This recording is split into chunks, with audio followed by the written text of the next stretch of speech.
Welcome everybody to the Navigant Credit Union Broadcast Center. I'm Josh Fenton. This is the Money Man, Gary Sass, and it is Business Monday. I want to thank our friends at Deepwater Wind for their sponsorship, and we got a lot of news. First of all, we got to give you credit. Your Florida State team, Seminoles, is in the Sweet 16. Neither Providence College or the University of Rhode Island was able to fight their way that far, and you're a little more of a football school than a basketball school, so you take great pride in this, I understand. Oh, yes. Yeah. And Charlie Ward, you're Charlie Ward, Dave Cowens. Remember Dave Cowens with the Celtics? Sure, absolutely. Seminole. Yeah. So there are a lot of Seminoles playing basketball, but there's so many Seminoles playing football, sometimes they get overshadowed. Do you get a percentage of everything they all earned as the money man? When I get my bill from the Alumni Association, the percentage goes the other way. Let's see. Let's talk about a few things today. First and foremost is jobs numbers came out. First, we had a month ago's job numbers in Rhode Island, and the numbers were down 200 just for the month. Not a big number, but then shortly thereafter, a major employer, one of the largest employers, and down at Quonset, announced that they were closing. Depending on which number you want to use, somewhere between 200 and 400 workers at a place, and those jobs are gone. This is not a phase down to try and recalibrate. These jobs are gone. The $33 million facility built down there is being abandoned. It gets turned over to Quonset, according to talking to folks there. The next month's numbers came out nationally, and the U.S. economy added 313,000 jobs. What's the disconnect? Well, I tried not to look at it on a month-to-month basis because there's a lot of, things happen in 1 month. But and they get corrected. And they get corrected, yeah. So we've been running numbers at the Hassenfeld Institute on how well the state has been doing in creating jobs, since January 15th, which coincidentally is the time that we get a new administration in the state of Rhode Island. Yeah. And what we find out, while there are pluses and minuses, our rate of employment growth has been about 3% over that time. We've grown our employment by 3%. The country as a whole has grown by 5%. Massachusetts is close to the national average. I don't recall what it was, but it's about 4.5%. So when you step back and look at it over a long period of time, we're just not growing jobs as quickly as other people. Now there are hits and misses. Some months are better, some months are worse. But as I said, you have to look at it over time, and then you have to ask the question: okay, why? What's the problem? And one thing I think is fair to say, regardless of who is in office, governors get too much credit when the economy is booming, and too much blame when it's not going well. And the objective of leadership from a governor, from a state on economic development is to invest, try to achieve balance, but understand what you're investing in and what the long-term strategy has to be.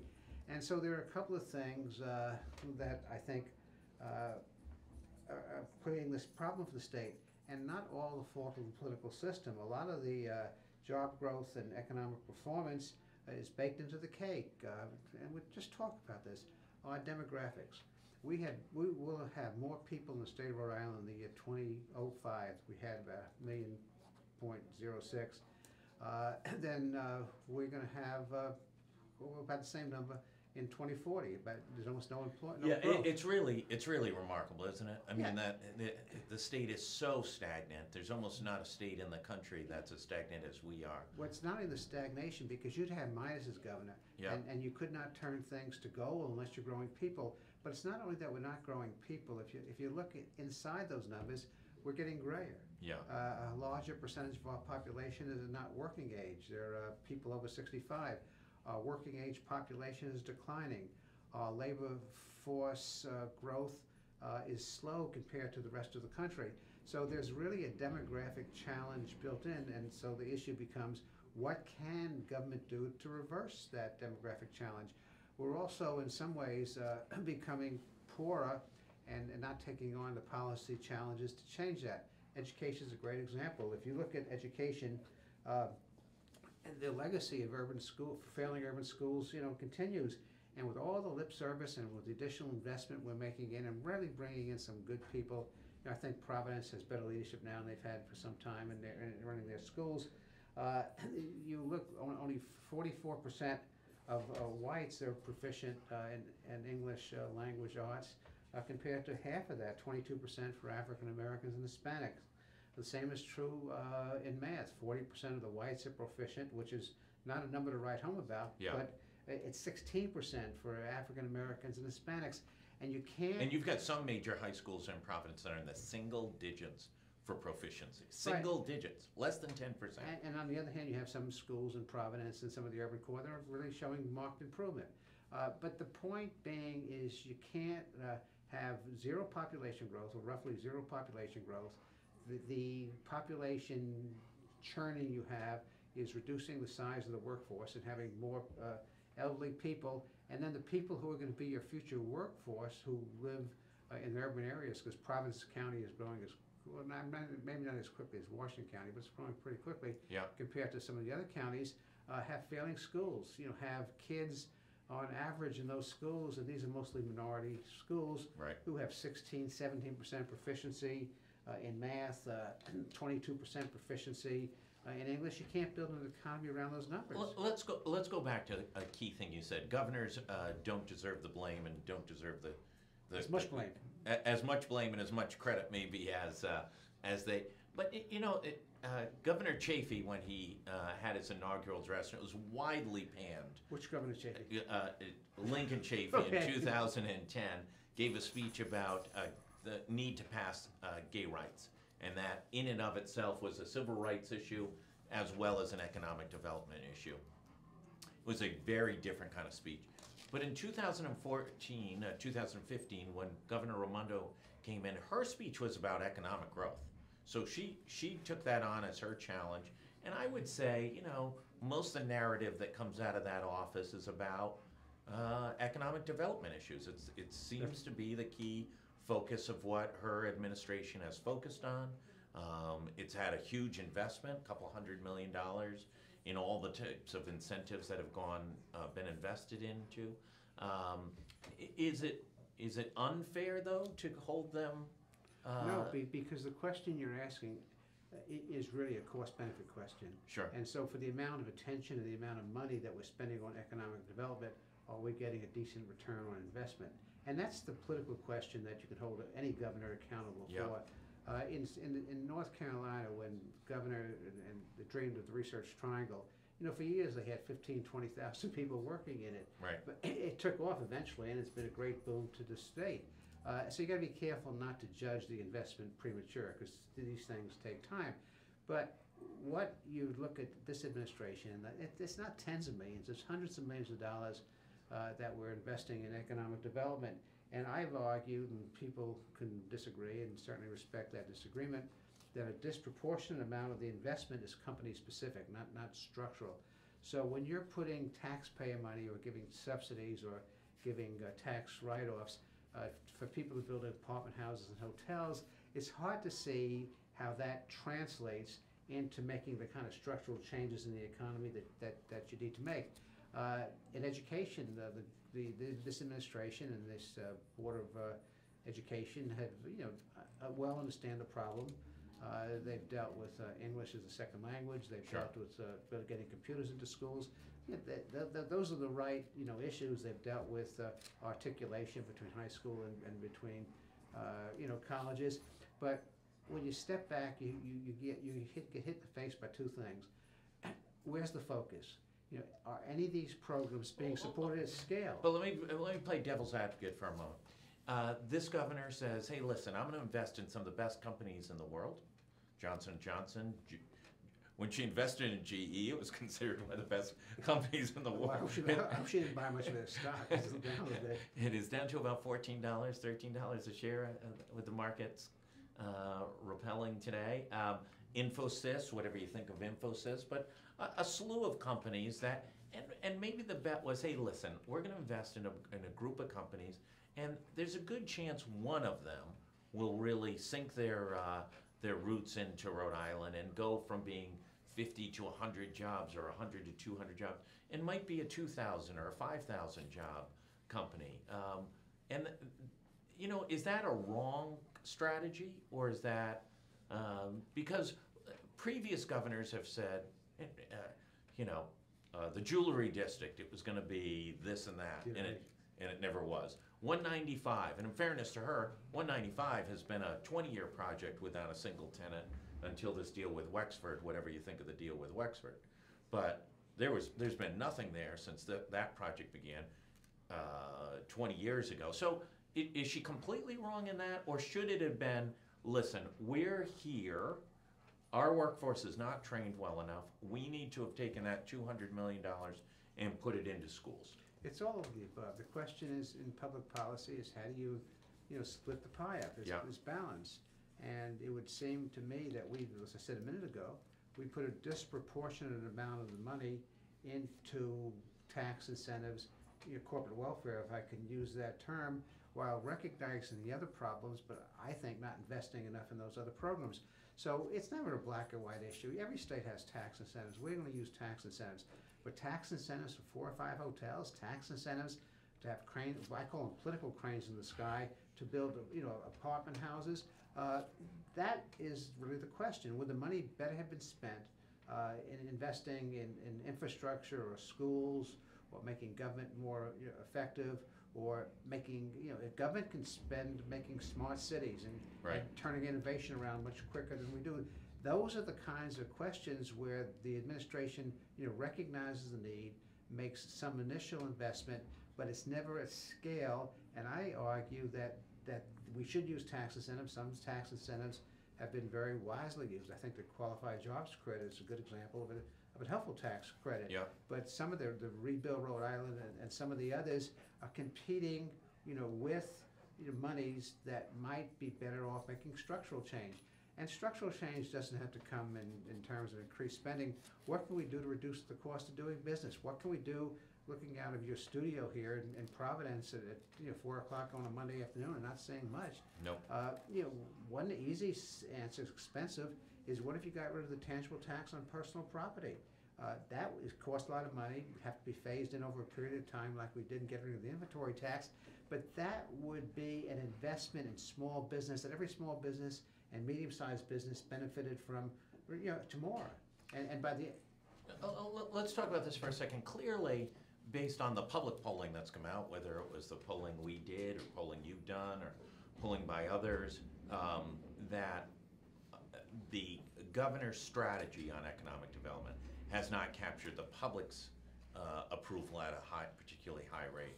She's in the low 40s of an approval rate. She's in the low 40s on, is the state moving in the right direction? That's high 30s. High 30s. And that's been fairly consistent across much of the public polling. I think we were in the low 40s on John Delavope's poll in October. Are you seeing anything coming from any of the other gubernatorial candidates or the General Assembly or any other thought leaders in Rhode Island that is piercing, that is attractive to you, that says, boy, there's a big vision of how to move Rhode Island forward? And it's early still. Yeah, I see some ideological differences. I hear some of the gubernatorial candidates, talking about, less crony capitalism and investing in other things. But no one's put out enough specifics yet to answer that question. Legislature's very interesting point you bring up. Years ago, the legislature had a committee or an ad hoc group on economic development. I'm not quite sure how they do their job in evaluating the performance of places they funded. So I have argued for a long time that legislature gave Governor carte blanche practically in creating Commerce Rhode Island. Commerce Rhode Island is now 3 years old. But what's the legislature done to say, okay, are we getting a return on investment? How quickly is that return coming?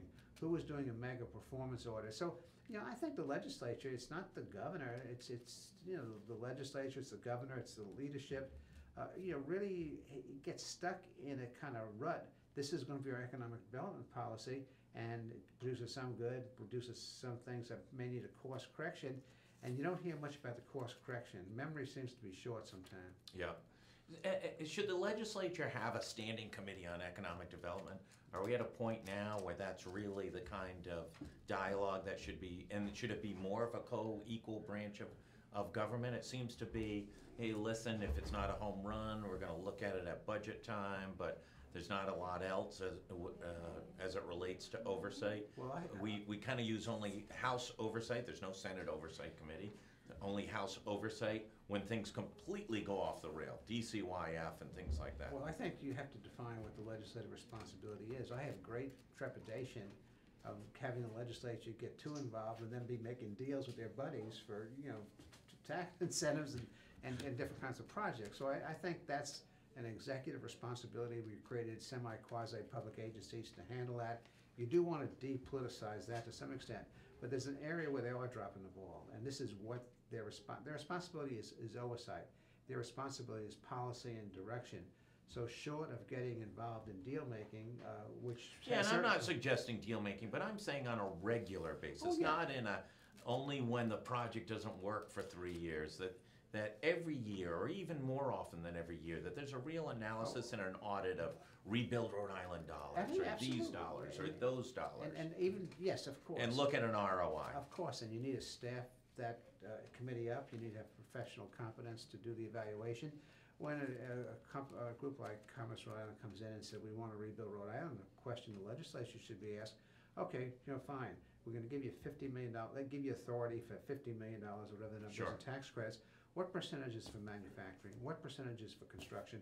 What percentage is for areas where we think there's a particular potential?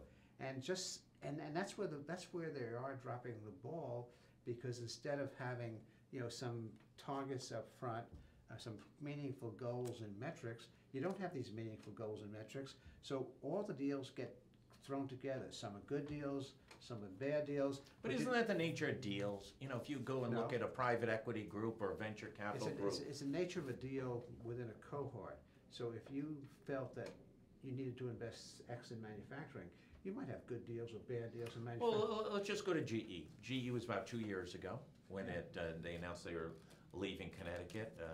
Jeff Immelt was, one of the leading CEOs in the country. Spoke up at graduation at Bryant University, and we peeled the proverbial onion back, and those things weren't quite as rosy. The second jet, chasing the first jet, was a little more costly than one assumed. Massive pension underfunding at GE. They're having to restate financials for years. Listen, you read Forbes and Fortune, and GE looked like as big a win as you could ever get in the history of business. Well, you raise a question I think has to be discussed at two levels. One, when is it appropriate for government to pick winners and losers? Yeah. And, generally it's not appropriate. Generally, every time a government picks winners and losers, you're going to lose 70% of the time and win 30% of the time. So you might as well, recognize that. But having, said that, the state did nothing, wrong in trying to recruit that brand to the state. Sure. When you do that, there are risks. The risks are very evident now with General Electric. General Electric is a very different company today than it was when we made that investment. But we didn't have a crystal ball. Yeah. So, it's easy to sit here and second guess a decision. So is the better strategy just create a better environment? Forget the deals and just get the tax rates as low as possible, train the workforce as high as possible, and let the invisible hand take place. Well, you can't, the invisible hand, I'd love to say that's going to happen, but the difference is where we start and where we finish. And you really need to start with better schools. You need to start with reducing the cost of doing business. The Mercatus Center at George Mason University does a ranking each year of the fiscal responsibilities. Yeah, we don't come out so well on that one. Well, we came out 38th. We're below average. Neither did Massachusetts come out very well by that measure. But those are the first things that need to be fixed. And then the second thing that needs to be fixed is recognizing the reality that we do compete. We do compete with other states, and there's no such thing as unilateral disarmament. What we've done is we've had a guns and butter strategy, but we've been very little butter and mostly guns, and we haven't seen the return on investment that you would think you would see. Let's jump over to one other issue before you go, and then Neil Steinberg from Rhode Island Foundation's on. Let's talk about a great fanfare. It was a 10, 20-year odyssey to get rid of the regressive tax on automobiles, right? So there was this regressive tax that hit the poorest people who had the least valuable cars, who lived in the urban corridor, who were paying oftentimes on an annual basis as much as the car was worth. So finally, through the doggedness of Speaker Mattiello, the regressive car tax was repealed. And it is now replaced in the city of Providence with traffic cameras, which are whacking people at the tune of $1 million a month. It looks like at the end of this month, right about now to the end of the month, it will have exceeded 20,000 tickets.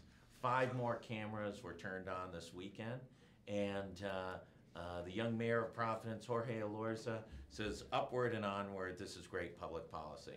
What are your thoughts about a traffic camera structure that seems to have little to do with the speed around school zones, because most of them aren't anywhere near a school zone? I get very concerned when government says we're going to raise your tobacco taxes so you stop smoking. Right.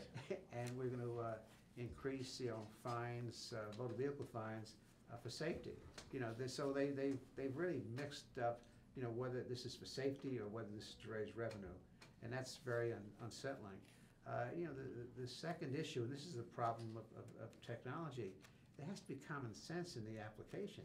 There's if you're going to use innovation and robots, for traffic enforcement, that's the driverless cars are in the future. That's in the future, but to use it the way it's been applied, really raises questions about the process the city is going through. It's interesting. We did a story last week talking to some folks. Len Ladaro was one of them, and a couple others, about really this is a danger zone for Providence with regards to bringing people in for events, shows, dinner up on Federal Hill, etc.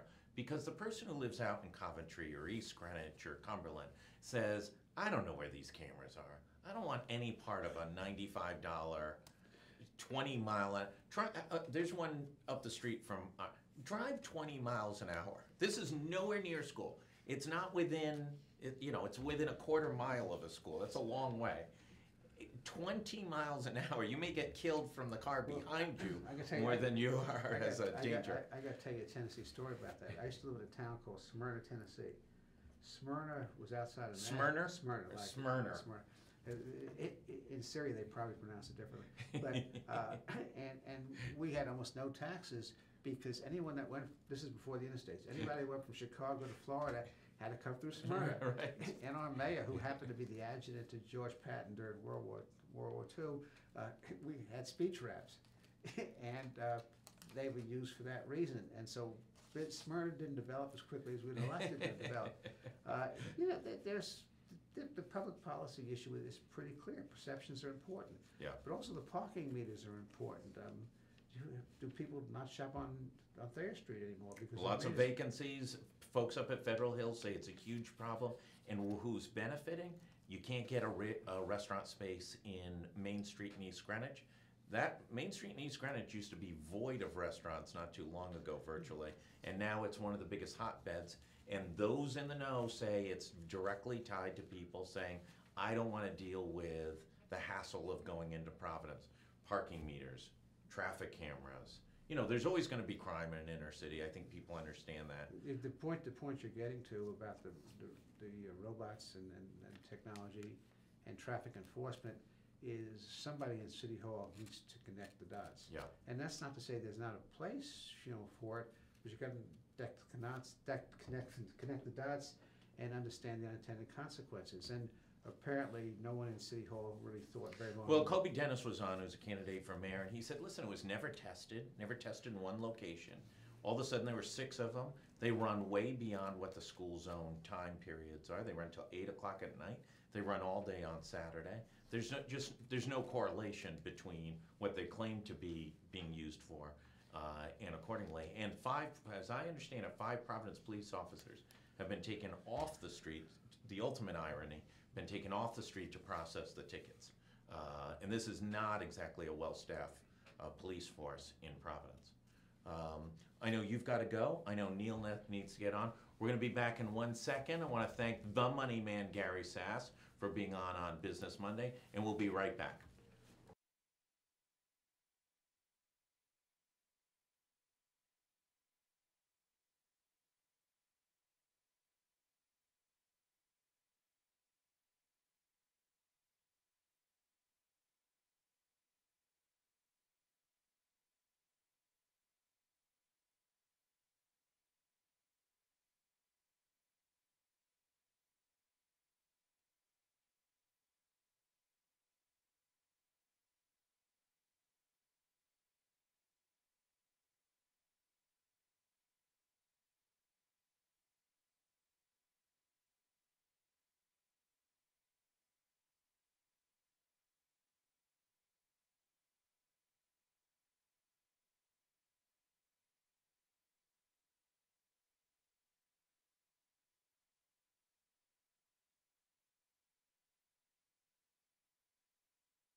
Welcome back, everybody, to the Navigant Credit Union Broadcast Center. I'm Josh Fenton. It is Business Monday. I want to thank our friends at Deepwater Wind.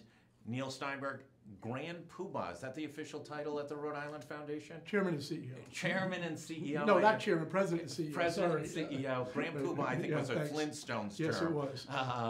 But glad you're here, Thanks. and you guys have got some a pretty significant initiative moving forward called Together RI, Mm-hmm. and it's really to kind of do a temperature check and bring people together and say, what do you want the state to look like, feel Mm-hmm. like, etc.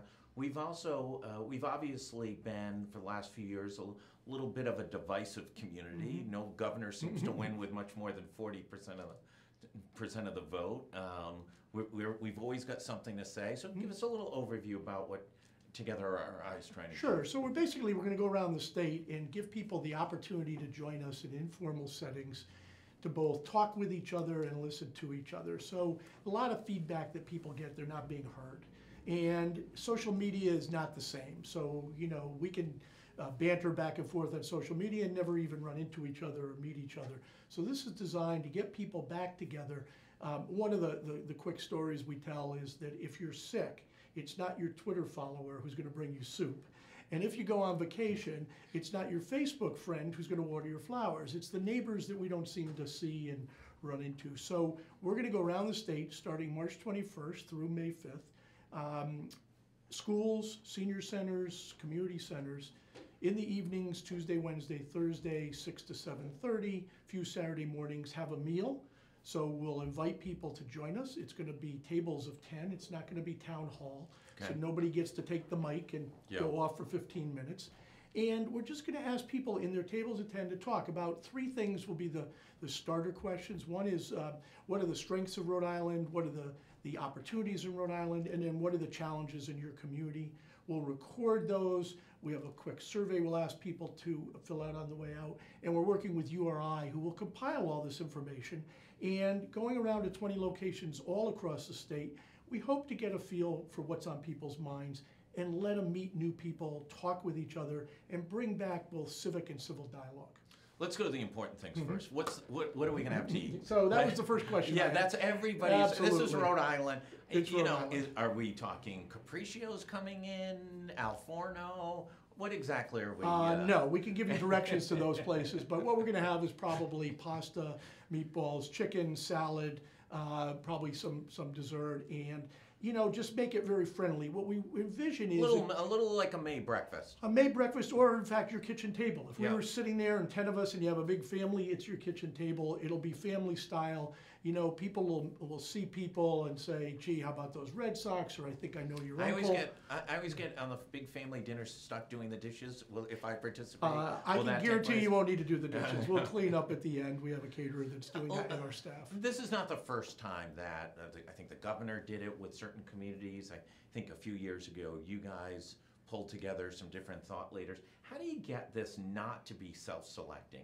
You know, I sometimes we get invited to speak, and I look out at the audience, and you know, whether it's the League of Women Voters or somebody else, Right. and it seems to be one very well educated, and it also seems to be an older demographic who have the time. They're not Right. juggling practices and homeworks and et cetera. How do you break it out so that you can get a wider swath of Yeah. participants? No, it's a great question. We did make it happen, Rhode Island, about 5 years ago, and that was on economic development. In that case, we invited people to come into the convention center for 2 days, and from a diverse group. This one's open, so you can go on our togetherri.org website, you can see the sites and you can register, or you can just show up. So the fact that we're just letting people show up, as you said, self-select, it will be what it will be. Right. And we don't know, so it's not tilted one way or the other. It could be an older demographic, could be younger. We might get high school students now that there's more activism. We've had some teachers ask Could it about get that. hijacked? We don't think so. So here's when I said we're not doing that, you know, get up at the mic and hijack it. What you'll be able to do, if there's something, you have your pet peeve, whatever it is that you don't like or that you really want to make a statement on, that's one issue. So Sure. your issue is this, we record Right. it and go on to the next one, and then we'll compile it. And if everybody has the same issue, we'll determine that. If it's different across the state or whatever. But it really is, you know, true democracy in that whoever shows up, and we're not gonna tilt it one way or the other. But you're right, it's busy times. Yeah. We like to think that by going out, we decided not to do it in one place. By going out to Charahoe and by going out to Westerly and Warwick and Woonsocket and all these different places, that will at least make it convenient for people. And so you think about an hour and a half, and they'll work through process. How do you sort of collect? You know, sometimes when things get scored, they can all be equal, but there are going to be some big ideas, some Right. great ideas. How do you extract the great idea and not let it get caught up in just, well, that was table 7? Yeah, no, until we see it, it's hard. So as I said, we're working with URI to have some rigor. Yeah. So we'll have people recording. And experienced folks who've done facilitation. Yes, and Yeah. facilitators who will be there. There'll be somebody at each table, and we'll ask them to take the notes. We'll collect that, and then, as I said, a quick survey that URI designed that we'll ask people to fill out. And if it's like things that we've done in the past, we look at all the ideas, and really we hope that some will be organic. Yeah. So if you and I are sitting there and we say, hey, why don't we try this? Maybe we knew each other, maybe we didn't. We go off and do it. Maybe it needs a little help. Maybe 5 people determine this. We hope a lot of people will meet folks they don't know. And those kind of random collisions sometimes are the best ideas. Yeah, most breakthrough ideas Right. aren't the known, they're the unknown. That's right. And so coming out of that, what's the action items after you've gone through this process? You're doing 20 of these. Right. Wednesday's Pilgrim High School. Right. Then you're to Woonsocket. Right. You're doing the W's first. Westerly, yeah, and then Newport, we break the ends. Yeah, so here's what we're doing. So as you said, starts March 21st, goes through May 5th.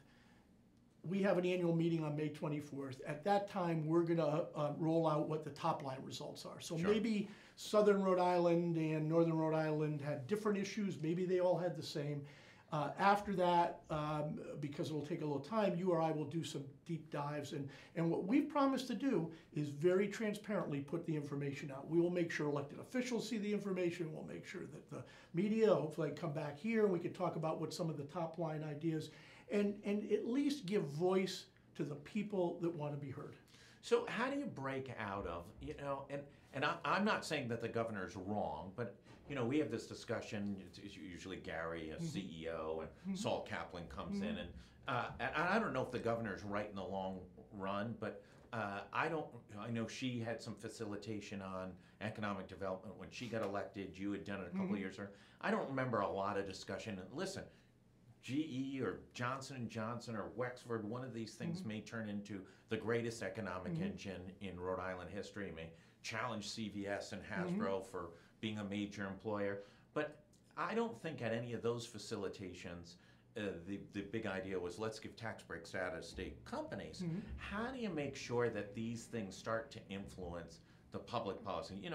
Nothing's worse than somebody asking you for your opinion and then nobody pays attention. So you go out, you do 20 of these around the state. Let's say you get 100 at all these. You pile up thousands of people. They all participate. They're passionate about Rhode Island.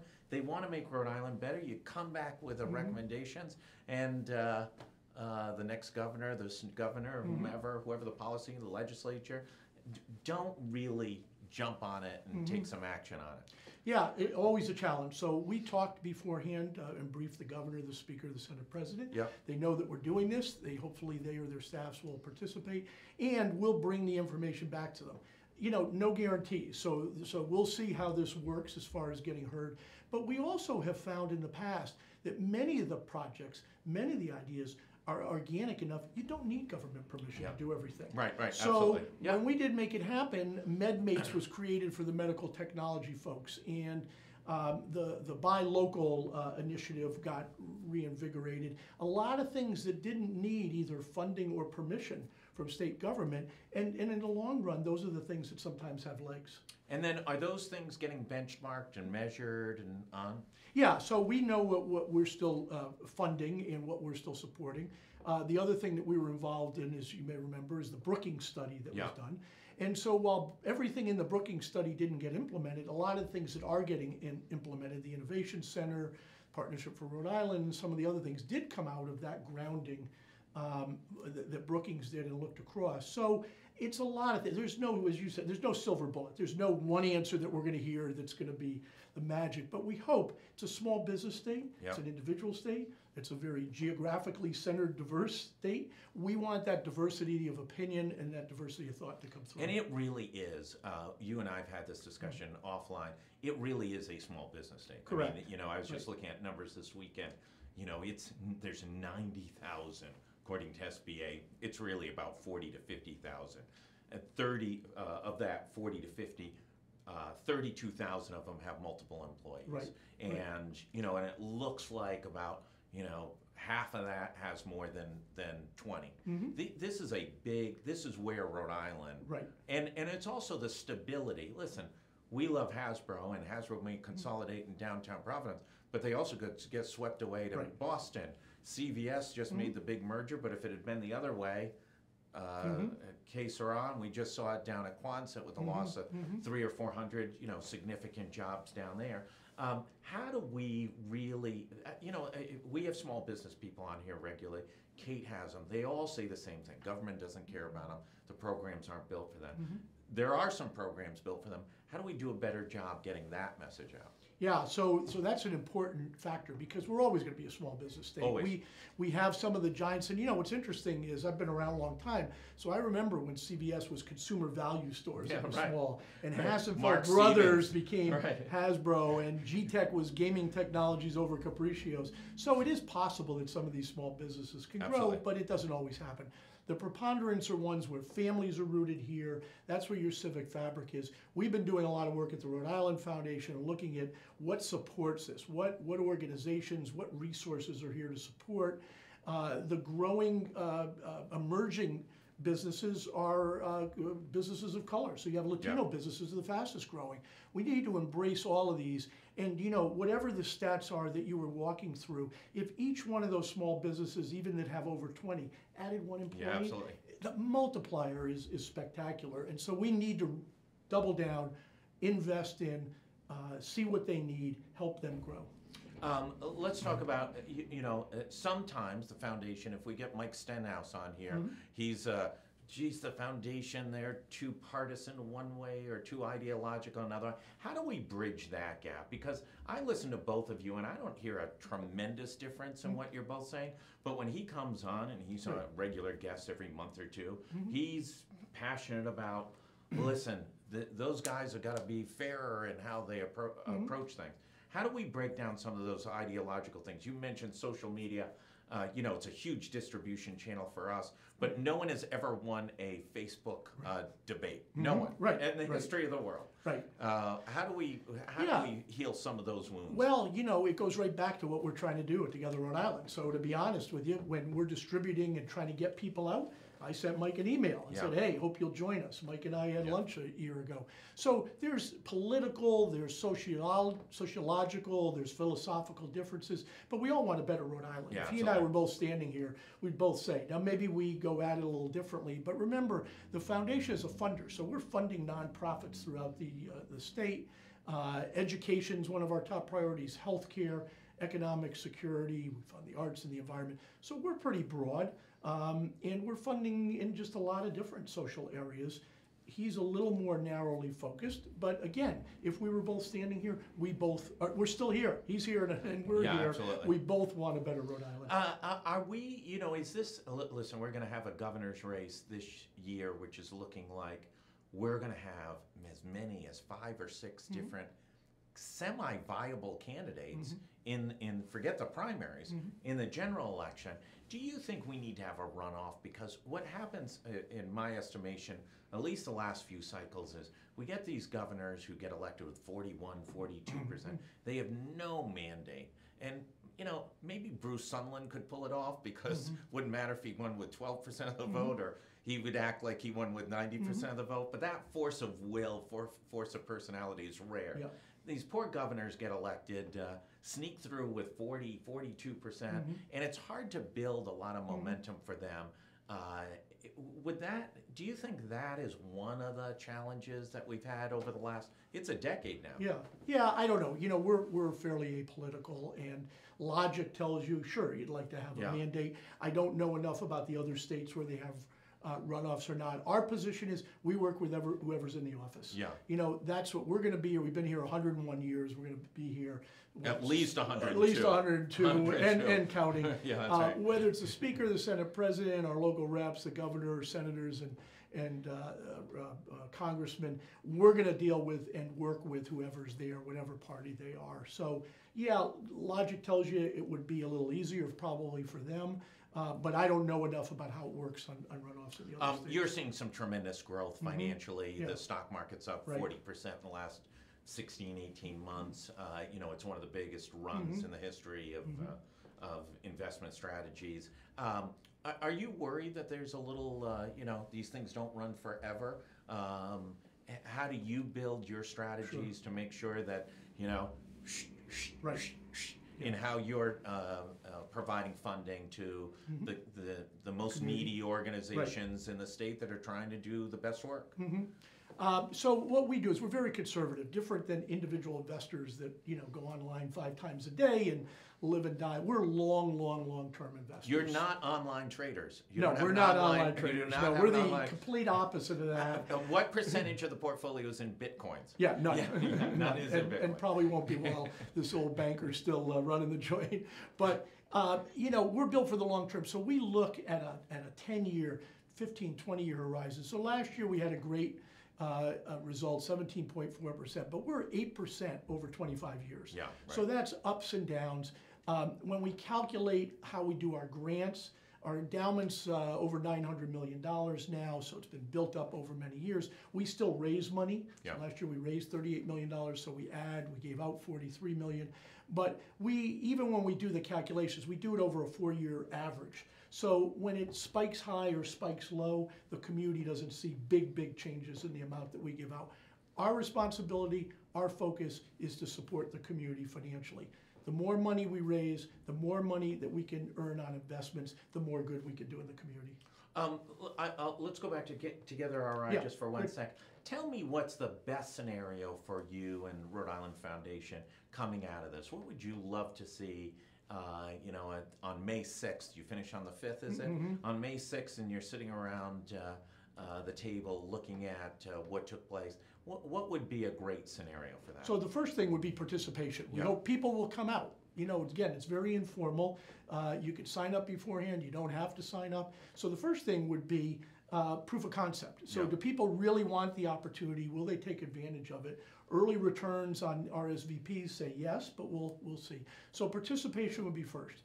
Second would be engagement. If people walked out of there saying, thank you, I was heard. Yeah. Now, what they said, how they said it, who they said it to, we'll record all that.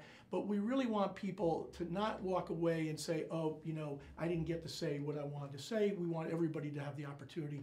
And then I guess the last thing is, and this is the unknown, is what did come out of it? What ideas did we hear? Is transportation in certain parts of the state a big issue? Is safety? Is this or that? And again, shooting for the stars, 10 new ideas that we could say, gee, those are great ideas, let's help jumpstart them. Is that one of the problems that we just haven't had?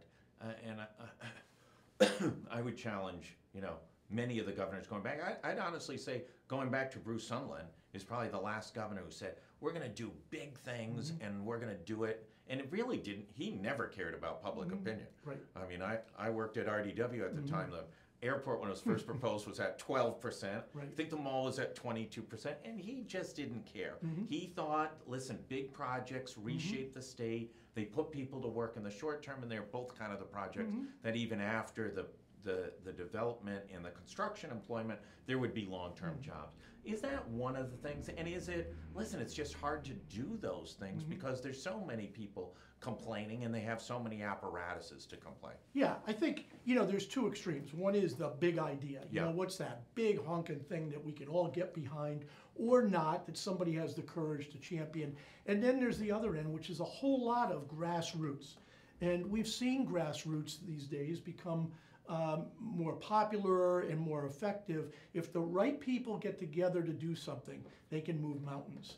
And so again, whether it's in technology, whether it's in education, whether it's in pockets of community, and do really good community work, we hear about really neat things going on around the state.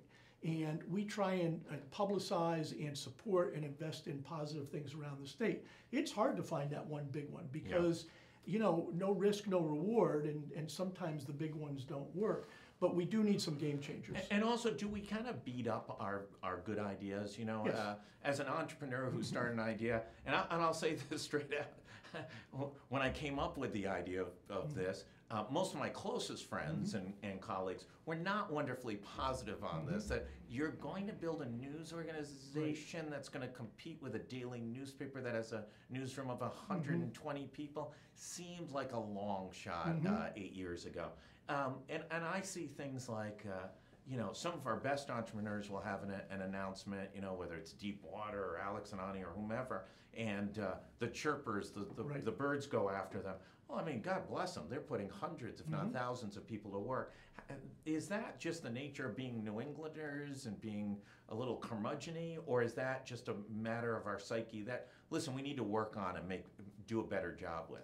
Yeah, I think there's definitely room for kind of the attitude adjustment and be a little more positive. There's always risk, and you have to respect the people that are willing to take it and the new ideas. And I don't remember exactly the quote from Edison, but how many times he failed before he invented the light bulb. And there's a lot of that. Many serial entrepreneurs will tell you that they defied the odds or they had to do at their own risk. I do think that we can embrace more Rhode Island punching above its weight. I think there's a little bit sometimes we're small and we can't do this. But I'm always really amazed how many people once in a while will knock this and that, but they're still here. Yeah. They love living here. And so as long as we're going to be here, we're very much trying to be a positive voice. If we're going to live here, let's all make it better. And yeah, there's going to be some risk, but let's try it. Listen, I appreciate you coming Thank on. you. Good luck with this. Let us know if the Good. weather is not to your favor and you reschedule. Let Right, us know. we will. We'll try and get the message out. Embrace social media to get the message We out. are. Because, Good. it's a great tool to get things out. We broke a story Saturday night. It literally did, in matter of hours, tens of thousands of reads. In 4 hours on a Saturday Right. evening. They are the most remarkable tools. I appreciate it, Thank and you. good luck with this. We look forward to it, and we look Hope you'll check in maybe at the midpoint Sure. and then come in when the report's done in mid-May that's good. and let us know. So Great, Neil thank you. Steinberg, stay right Appreciate here. We're it. just going to finish up. Want to thank everybody for tuning in to Business Monday. Thank Gary Sass, as always, the money man, and always gives some great insights as to what's going on. Thank our friends at Navigant for sponsoring the broadcast center, and our friends at Deepwater Wind for sponsoring Business Monday. Another big week on the lounge. Last week was tremendous. The inaugural week, we had 3 great performances that did about upwards of 40,000 views in the first week, blew away anything we ever anticipated connecting with folks. And this week we have 3 more great. Look at that for that schedule coming out tomorrow on GoLocalProv.com. 3 o'clock tomorrow, I believe, is Ava Gaudette with Arts and Entertainment, and at 4 o'clock is Kate Nagel with News and Politics. Thanks everybody, and see you next week.